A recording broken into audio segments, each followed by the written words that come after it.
ఎవరో భార్యాభర్తలు ఇద్దరు దెబ్బలాడుకున్నారట. విజయవాడ నుంచి ఫోన్ చేసింది. దెబ్బలాడుకొని ఒక 4 రోజుల క్రితం అతను ఇంట్లో నుంచి వెళ్ళిపోయాడు. వెళ్ళిపోతే ఈ పోయినటువంటి ఆమె వెళ్ళిపోయాడు కదా అతను, ఈ అమ్మాయి వాళ్ళ తన భార్య, వెళ్ళిపోయిన వాడి భార్య బంధువులు వాళ్ళ అమ్మ నాన్న ఎవరో ఉంటారు కదా, వాళ్ళు ఏం చేశారంటే ఒక మాంత్రికుడి దగ్గరకో సోదరుడి దగ్గరకో వెళ్ళారు.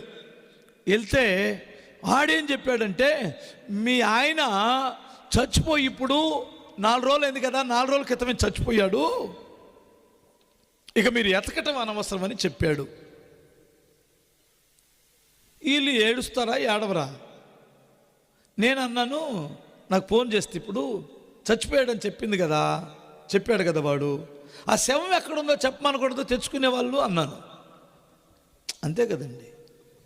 ఇప్పుడు చచ్చిపోయాడని అంత క్లియర్గా చెప్తే ఆ శవం ఎక్కడుందో చెబితే ఇలా అంబులెన్స్ తెలుసుకొని వెళ్ళి తీసుకొచ్చుకునే వాళ్ళే కదంటే అది తెలియదంట వాడికి. మీకు అర్థం కాలేదా? మరి చచ్చిపోయింది ఎక్కడ తెలుసురా నీకు?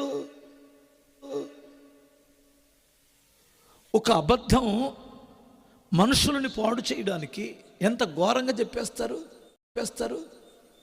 అదే టైపు మనోళ్ళు కూడా ఉన్నారు. ఆమె నాకెందుకు చేసిందంటే ఓ పాస్టర్ గారికి చెబితే ఆయన కూడా కుడి అడంగా అట్ట చెప్పాడు. నాకు చేసి ఏమంటుందంటే, పాస్టర్ గారు ఈరోజు చెప్తున్నాను నీకు ఫోన్ చేసి, రేపు పొద్దునకి అసలు మీరు పర్ఫెక్ట్గా చెప్పేయండి అనింది. అంటే ఇప్పుడు నేను మనిషి బ్రతుకున్నాడని దర్శనం చూడాలా, శవాన్ని దర్శనం చూడాలా, ఇంటికి వస్తాడని దర్శనం చూడాలా? మరి ఇప్పుడు నా పోరాటం ఉంది. ఇప్పుడు మాకేం తెలుసు?